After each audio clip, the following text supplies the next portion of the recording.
তো এটা দেখেন, দেখতেই বোঝা যাচ্ছে কীরকম সুন্দর হয়েছে এবং খেতেও সুস্বাদু হবে। এটা বলার কোনো অপেক্ষা রাখে না যে খেতে কতটুকু মজা হবে। তো চলেন দেখাই কীভাবে এটা রান্না করলাম। বাটা এখন কড়াই বসিয়ে দিব, মাছটা ভেজে নেব।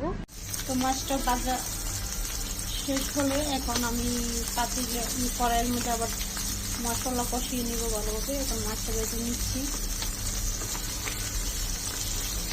হয়নি আর একটু হোক। তো এখানে আমার মাছ ভাজাটা হয়ে গেছে, এখন আমি কড়াইটা বসিয়ে দিই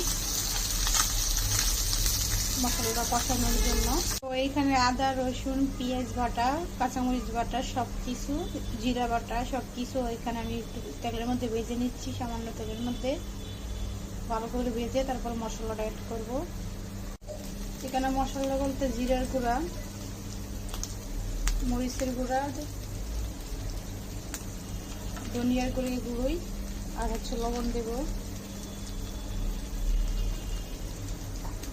এটাই হচ্ছে মশলা, আর কোনো মশলা নেই, দিতেও হবে না। তো এখন আমি কষিয়ে নিই।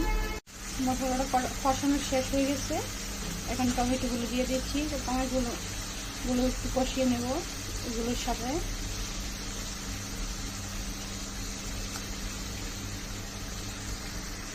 তো এইখানে অনেকটাই হয়ে গিয়েছে, মাছ দিয়ে দিচ্ছি।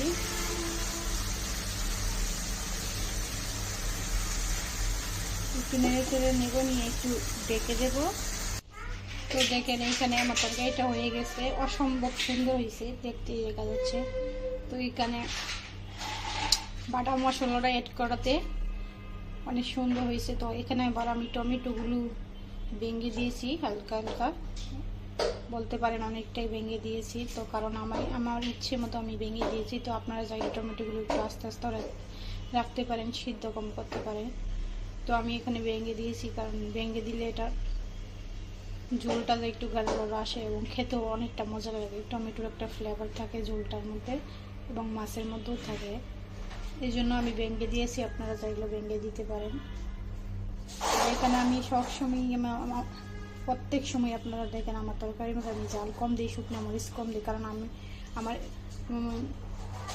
চাহিদার মতো জাল দিই। তো আমি জাল খাই, বাট আমাদের পরিবারের তো আরও মানুষ আছে, তো তারা তো হয়তো জাল খায় না। তো এই জন্যই আমি জাল কম দিই। আপনারা একটু জাল করে এটা রান্না করলে সেরকম লাগে, অনেক মজা লাগে। তো কমেন্টে জানাবেন কীরকম হয়েছে।